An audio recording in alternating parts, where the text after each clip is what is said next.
Né à Valparadis dans la ruralité abitibienne, François Gendron cultive avec persévérance sa passion pour l'enseignement. Élu député 11 fois consécutivement dès 1976, ce champion de la longévité cumule pendant 42 ans les fonctions notamment de ministre et de président de l'Assemblée nationale. Bienvenue à Mémoire des députés.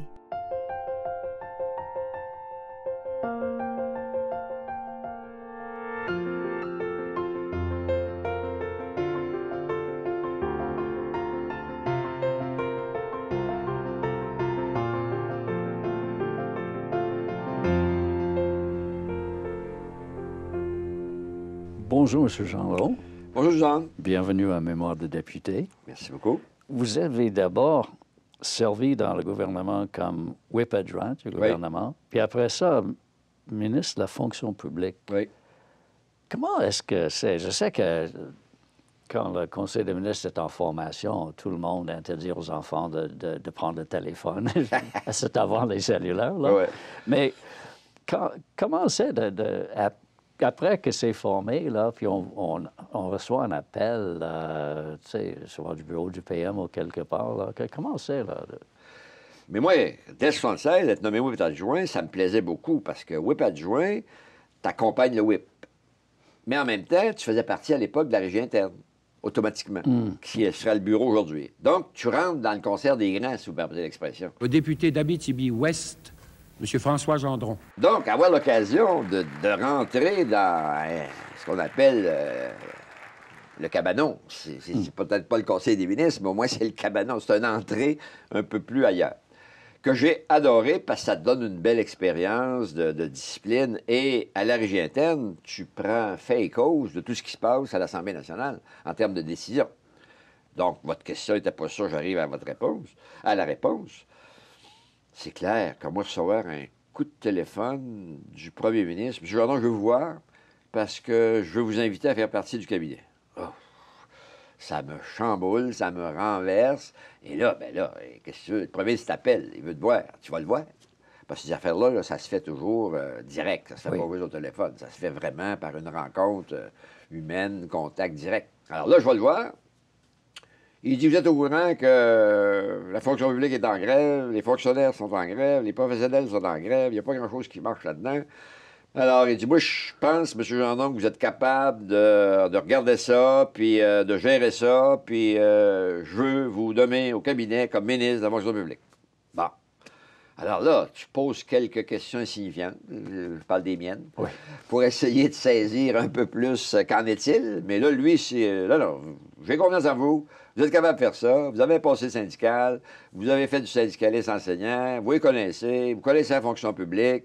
Je vous nomme ministre de la fonction publique, puis vous allez m'arranger ça. En gros, en voulant dire, bon, on se reparlera après, là. Bah. Mais là, j'ai pas le temps. Là, j'ai d'autres choses à faire. Il est en train de former ça. Et là-dessus, M. Lévesque, c'était assez rapide.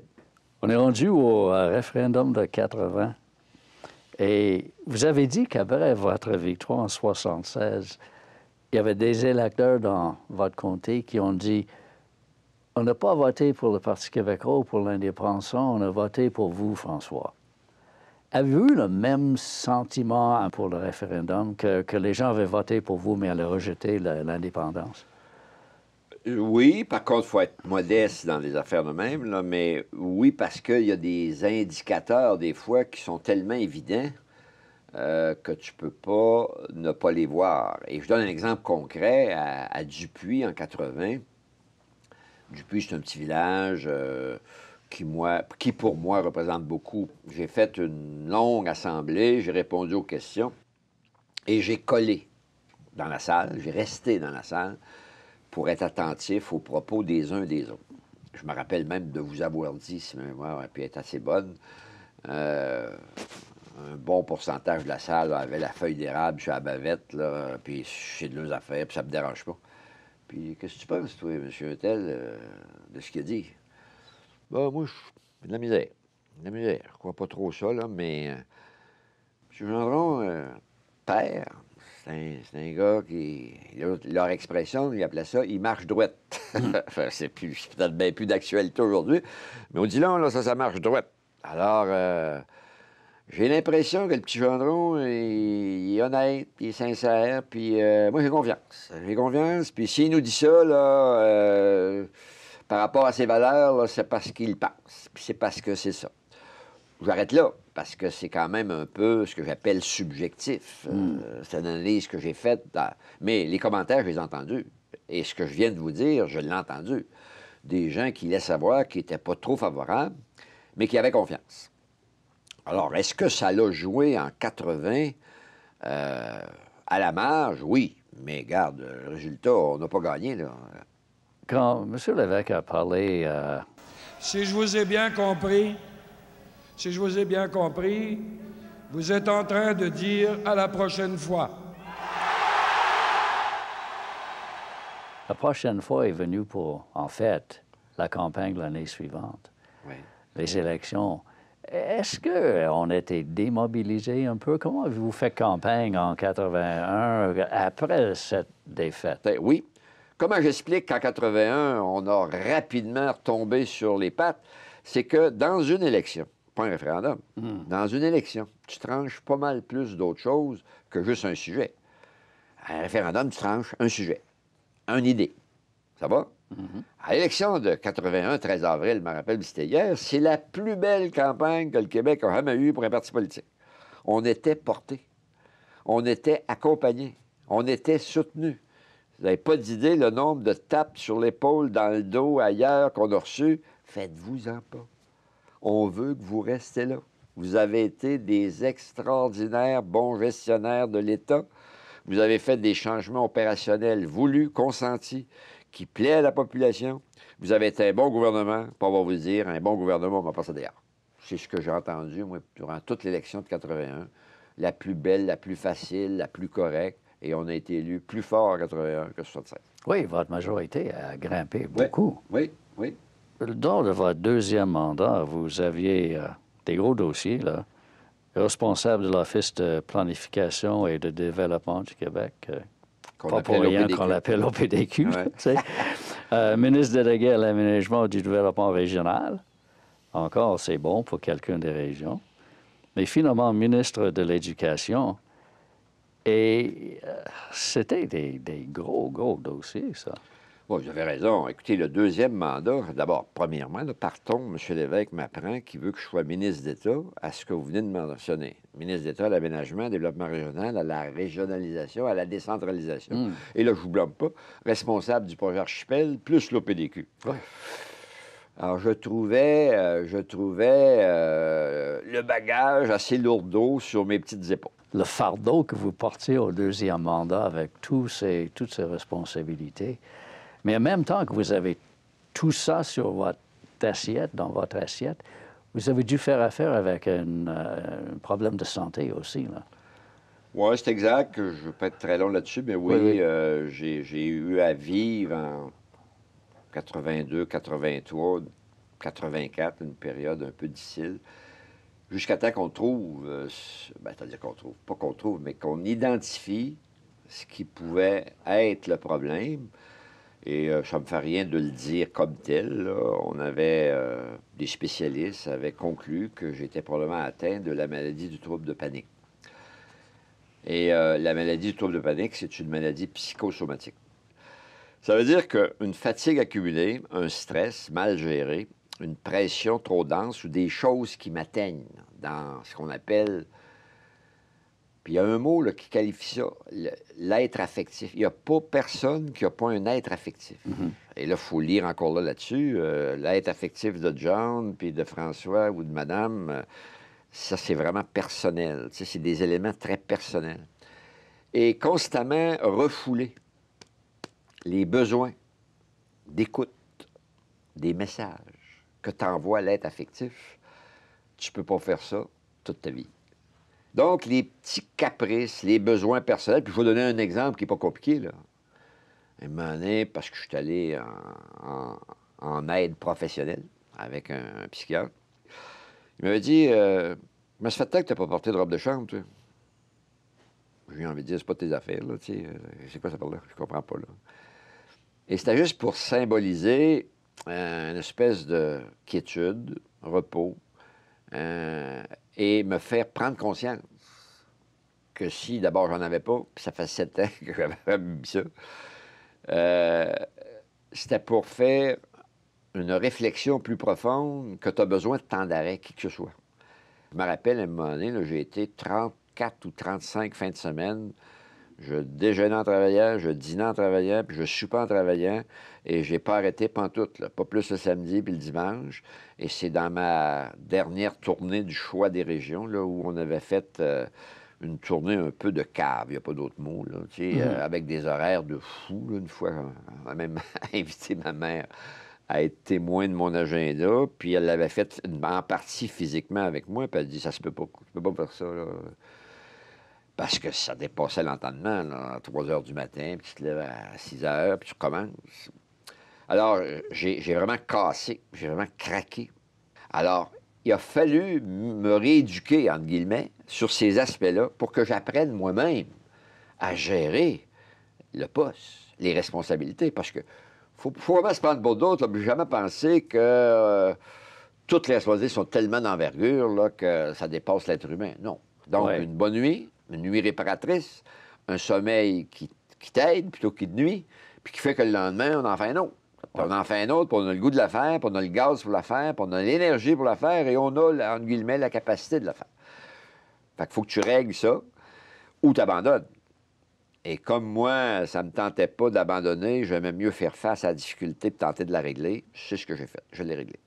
Puis je ne m'attribue pas de mérite. Là. Mon milieu, la famille, ainsi de suite, tout le monde m'a aidé, mais les principaux professionnels m'ont aidé. Et la preuve, il avait raison. Alors, moi, j'ai eu des révoltes de corps intenses qu'il a fallu régler. Et c'est réglé. C'est réglé. Sans ça, vous ne serez pas devenu le doyen de l'Assemblée nationale. Je suis que non. J'aurais pas pu vivre beaucoup d'autres années dans de telles conditions. Impossible. Complètement impossible.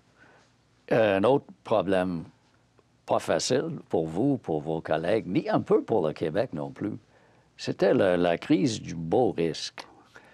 Qu'est-ce que l'évêque voulait faire? C'était quoi dans sa tête qui lui prenait ce risque avec Mulroney? M. l'évêque, ce qu'il avait dans sa tête, c'est pas très compliqué. Il voyait, parce que là, on parle de 84. Oui, on en rappelle Copvaux. Puis n'oubliez pas qu'il y a eu un référendum en 80. N'oubliez pas qu'on l'a perdu pas mal. N'oubliez pas ce que je vous ai dit. Bon, je vous ai bien compris à la prochaine. Mais une prochaine, pour une question aussi importante, ça ne peut pas être dans les mois qui suivent ou dans quelques années qui suivent, parce que là, ça serait ridicule de consommer. Donc, il faut mettre un peu au frigo l'option. Premier élément. Deuxième élément, M.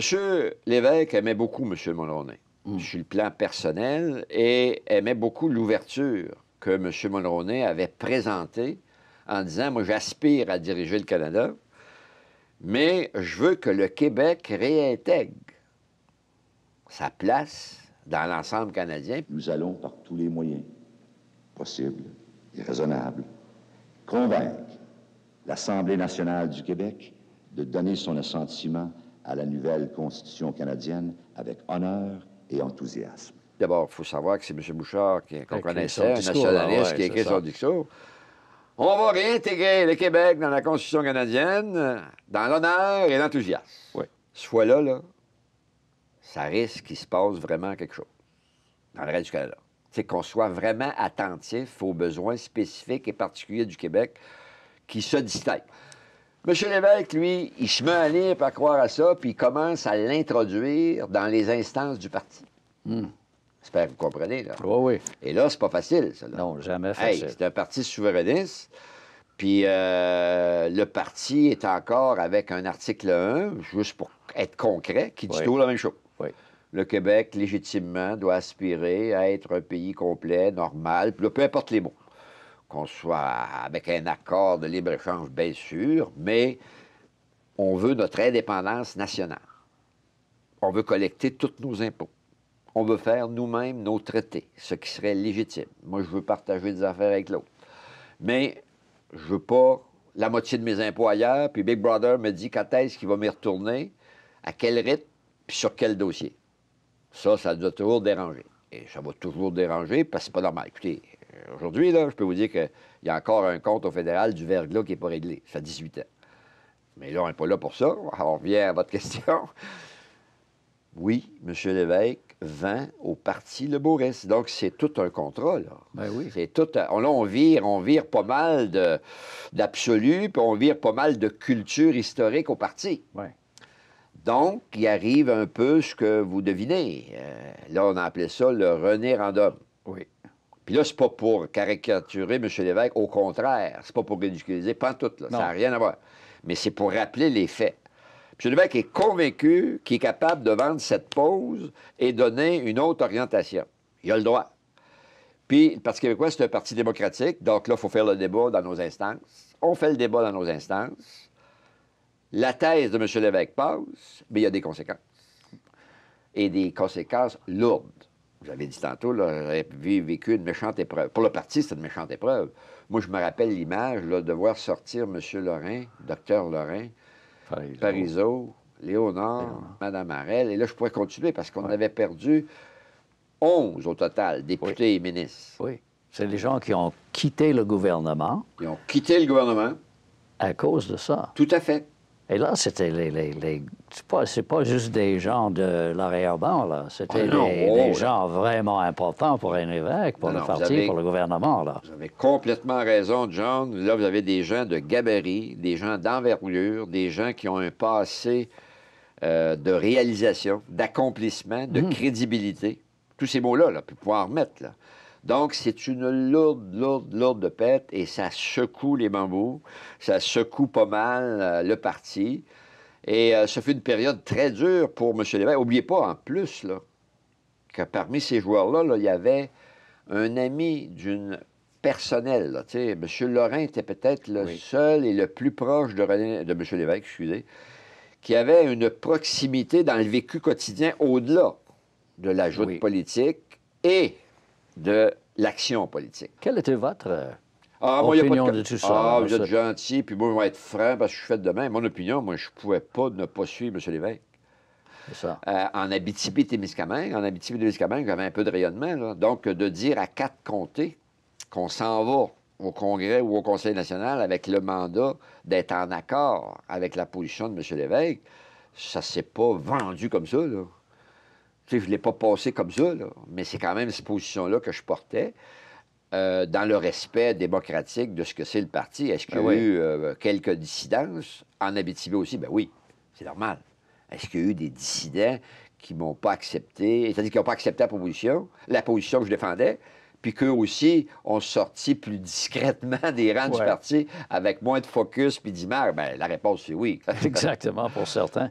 Mais quel fut l'effet de ça sur M. Lévesque, là, lui-même? Ça l'a atteint. Ça l'a atteint. Ah oui, perdre... Ah là, ça l'atteint. Et puis d'ailleurs, moi, j'ai eu, pas tout seul, là, mais on a eu droit à quelques confidences de ce genre-là. Oublie pas là, que M. Lévesque est obligé de faire un remaniement majeur. Oui. M. Lévesque a toujours eu beaucoup de réticence à faire des remaniements. Pour des raisons un peu affectives. Il aimait ses joueurs, ses joueuses, il aimait ses troupes, puis il avait une belle proximité. Donc là, tu viens d'en perdre 11 ou 12. Là, tu es obligé de refaire un remaniement beaucoup plus large que souhaité. Puis là, on est dans une fenêtre de proximité d'une échéance électorale. Alors, n'oubliez pas ça, là. Donc, quand tu es dans la fenêtre d'une proximité d'une campagne, puis que tu secoues les bambous jusque-là, c'est impossible qu'il n'y ait pas de conséquences. C'est impossible que le patron, le capitaine à bord, le capitaine en chef, le fondateur de ce grand parti, il est secoué, là. Il est secoué pas à peu près, là. Donc, février, mars, avril, 85, c'est pas drôle. C'est pas la plus belle période de ma vie. Et ni la vie de M. Lévesque, parce qu'il lui. était vraiment malade. Il a consulté Pierre-Marc Johnson. Il y avait des périodes où il était vraiment pas bien, là. Malade, fatigué, éprouvé mentalement, moralement, mais moralement et mentalement au sens de ce que j'ai dit tantôt, là. Exactement. La perte, l'amitié, le bâtisseur de ce parti-là qu'il voit glisser, pas vers le haut, vers le bas, ça y fait mal. Et on le sentait au Conseil des ministres. Oui, il y avait une fois que, quand M. Lévesque était malade, votre habituelle franchise, parce que vous aimez ça, être franc. Oui. Et ça vous a comme mis un peu dans le trouble avec la horde dont je faisais partie dans ce temps-là. Oui, parce qu'à un moment donné, je me rappelle, puis là, ça ne blesse pas personne. Non, non. C'est des faits.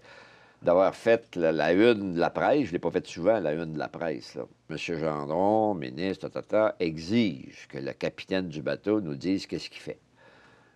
Est-ce qu'il reste ou il part? Et là, ça a été toujours perçu comme, il souhaite un peu son départ, ce qui est archi faux. Ouais. Mais là, j'ai juste dit, je souhaite qu'il se branche, en gros. Ouais. Mais comment est-ce qu'il a réagi? Un peu durement, mais ça, c'est correct, là. Mais je lui ai dit que j'avais trouvé ça correct, parce que, dans le fond, c'est quand même moi le placoteux qui avait ouvert, je veux dire, à tort ou à raison, là. Ouais. Un, j'avais pas suivi la consigne. Alors, c'est pas d'équipe, il faut que tu essayes autant que possible, surtout à ce niveau-là, suivre les consignes. Deuxièmement, j'aurais pu très bien dire « no comment ouais. Pas de commentaire. Non, mon anglais n'est pas yard, mais pour ça, j'aurais pu dire ça. J'ai pas de commentaire à faire. Puis là, c'est pas pour rien, des fois, qu'on dit que le silence est d'or, puis la parole est d'argent. Ça arrive des fois que se fermer la boîte, c'est ça qu'il y a à faire. Alors, environ 6 mois après ces événements, M. Lévesque a démissionné. Oui. Alors, à ce moment-là, quelle était votre position au début du leadership? Avez-vous choisi votre cheval? Mais là, c'est évident que, est-ce que si M. Lévesque n'est pas là, il faut envisager de s'élire un nouveau chef, peu importe le temps, puis le momentum, puis l'organisation. Oui. Est-ce que je suis dans l'organisation de la succession? Pas en tout. Mais moi, ce que j'ai perçu, y compris de l'entourage de M. Lévesque, que le dauphin naturel, c'était Pierre Marc. C'était M. Johnson. Et comme je croyais que le dauphin le plus naturel était lui, rapidement, mais en le gardant pour moi-même, tant qu'il n'officialise pas lui-même, bon, j'ai appuyé Pierre-Marc. J'ai travaillé pour Pierre-Marc dans la course au leadership. On est arrivé aux élections de 85 maintenant. Et les libéraux ont gagné cette élection. Avez-vous une idée pourquoi? C'est l'usure pour le PQ? C'était... Non, les libéraux ont gagné cette élection-là parce qu'effectivement, ils avaient fait une très bonne campagne. Il y a l'usure, puis les décisions. Qu'est-ce que vous voulez? C'est vrai qu'on a eu à vivre beaucoup de partiels perdus, le départ du chef, mais la raison principale, c'est notre clientèle de base, personnel syndiqué, les enseignants, travailleurs communautaires, les travailleurs dans la santé, services sociaux. Donc, quand ces gens-là nous délaissent ou ne font pas campagne, si vous me permettez l'expression, c'est clair que ça a une réduction d'adhésion. Et c'était les facteurs principaux. Mais il y a des décisions gouvernementales. Gouverner, là, c'est faire des choix. Puis c'est assumer des fois une responsabilité au-delà des partis. Et moi, je me rappelle, il y a eu certaines décisions, là, il y a eu de longues décisions. Mais c'est pas le pouvoir qui nous a guidés, c'est l'intérêt de la nation, pour le vrai, l'intérêt québécois. Là. Quand on a cassé les échelles salariales en 82, plus tard, c'est-à-dire la piscine 83, c'est pas parce qu'on aimait ça. C'est parce que, qu'est-ce que je voulais? La plupart avaient réouvert les conventions collectives. Puis nous autres, non, on ne pouvait pas. On fait ça, une convention. Il faut respecter une convention. On n'est pas capable de payer, c'est pas grave. On regardera ça après. Il y a des conséquences. Est-ce que l'affirmation nationale de Pierre-Marc Johnson fut contestée dès le début ou est-ce que c'est venu tranquillement? Ben, c'est-à-dire que ça s'est accentué. Mais assez rapidement, mais ça, regardez, puis moi, je vais le faire comme je suis, avec ma franchise habituelle. Il y a des affaires qui sont exagérées, là. Pierre-Marc, certains auraient voulu y ouvrir la bédaine, puis regarder si son fleur de lys était de la bonne grosseur. Alors, tu sais, c'est un peu exagéré, ces affaires-là, là, tu sais. Puis là, on a dit, ben non, d'après moi, son fleur de lys est un peu plus petit que la moyenne des autres. Bon, c'est une anecdote. Oui. Et là, ben là, c'est parti, mon kiki. Alors, si son plan de lys est plus petit, il faut dire, ben quand ça n'a pas de bon sens, ça, l'affirmation nationale, tout ça. J'aimerais parler un peu de la fin de son leadership. Comment vous l'avez vécu, vous? Ben, assez intense parce qu'il nous avait réquisitionné une fin de semaine. Je n'irai pas dans tous les détails, mais une fin de semaine qui avait assez duré. M. Johnson et d'autres avaient mis la main sur une espèce de stratégie interne.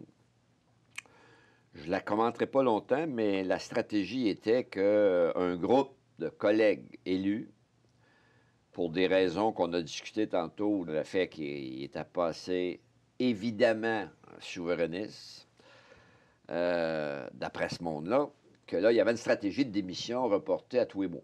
Il y en a un qui sortirait, un qui sortirait, un qui sortirait. Et Pierre-Marc Johnson, c'est ça. Nous, notre rôle dans la responsabilité qu'on a, Rochefort, Gendron, Charbonneau, Chevrette, bon, les proches, Claude Filion, qui est un ami personnel de Pierre-Marc. On se réunit cette semaine-là, puis là, on essaye d'analyser la situation et on dit à M. Johnson, il t'appartient de dire, ben je règle le premier cas, puis un mois suivant, un mois plus tard, tu as un autre cas, puis un mois plus tard, tu as un autre cas, si leur stratégie marche. Ça va être fatigant, là. Ça va être long et pénible dans l'opposition, qu'à tous les mois, il en sort un. Parce que c'est clair que le focus par la presse, vous savez comment vous aimez les nouvelles majeures, les nouvelles importantes. Non, mais sans jeu de mots, là. C'est clair que c'était du bon matériel à sensation, là. Si c'est vrai que ça marche, qu'à tous les mois, il en sort un. Puis n'oubliez pas qu'on n'était pas nombreux, là. Fait qu'on n'a pas moyen d'en perdre un par mois, là. Alors, rapidement, on explique à M. Johnson que la décision lui appartient, mais ça va être dur, ça, ce boulet-là, là, si on le traîne. Fait qu'on jase, on réfléchit, ainsi de suite, puis il nous garde ensemble pour éviter que ça sorte, et lui, il va consulter des gens plus proches, et ça le regarde aussi. Et il nous revient, et on sent que sa décision est prise, je quitte le navire. C'est ce qu'il a pris comme décision. Juste par curiosité, est-ce que l'autre groupe a essayé de vous recruter? C'est pas tout à fait ça qui est arrivé. Par contre, est-ce que des gens dans l'équipe qui restait ont tenté de me convaincre d'envisager d'assumer l'intérim? La réponse, c'est oui. Moi, ma réflexion n'a pas été longue. J'ai juste honnêtement répondu. Vous dit, y a-tu du monde qui t'a fait penser que ça pourrait être une occasion? Alors, je suis pas menteur, oui. Est-ce qu'ils étaient très nombreux? Non. Est-ce que l'autre avait de longueur d'avant? Oui. Rapidement, j'ai dit, bon, OK, c'est pas pour moi. C'est pas. C'est pour M. Chevrette. Il vous a rapidement, en prenant l'intérim, nommé leader en Chambre. De l'opposition officielle, oui. Vous avez déjà dit que vous aimiez beaucoup ce rôle-là. Oui. Est-ce que c'était une sorte de renouveau à ce moment-là? Oui, ou est-ce que le parti est fois. comme en attente, là en Chambre, un intérim n'est jamais facile à vivre. Oui, mais là, distinguons, parce que là, la question porte plus. Pour moi, être leader en Chambre, est-ce que j'ai aimé ce rôle-là? Oui, parce qu'un leader de l'opposition officielle, il est dans l'action quotidienne de la politique terrain. Il est dans l'action quotidienne de la politique action, de la politique orientation, de la politique accomplissement. Et comme je suis un type que j'aime bien causer, mais j'aime bien réaliser et accomplir. Alors là, quand tu as l'occasion, le leader du gouvernement ne peut pas fonctionner s'il ne parle pas au leader de l'opposition officielle. Ça ne marchera pas. Et moi, j'ai aimé ce que j'appelle la joute parlementaire dans le rôle qui était le nôtre, parce qu'on n'était pas que leader, on n'était pas assez nombreux, donc on avait toutes des responsabilités hautes. Même leader, j'étais critique d'une coupe autre de dossier. Et je connaissais Guy comme Barabas. On était de chum à CEQ longtemps. Puis là, regarde, on est rendu en 87, 8, 9, là. C'est ça qu'on en aurait de parler, là. Fait que c'est clair, quand moi, travailler avec Guy Chevrette, Jacques Brassard, de proximité, j'aimais ça. Claude Filion, qui était adjoint, j'aimais ça parce que on se connaissait bien. On avait une belle fraternité. Et il y a eu quand même beaucoup de travail à faire. Puis Guy était très impliqué dans le parti. Fait que lui, il avait besoin un peu plus de temps comme chef intérimaire pour remonter le parti. Et Guy a contribué beaucoup à remonter le parti. Guy Chevrette, en fait, était très présent, très actif. Il n'avait pas peur des heures d'ouvrage. Il en mettait des heures d'ouvrage les fins de semaine, le soir. Guy a été très, très, très précieux à ce moment-là pour le parti. Merci, M. Gendron. Bienvenue. À la prochaine. Merci.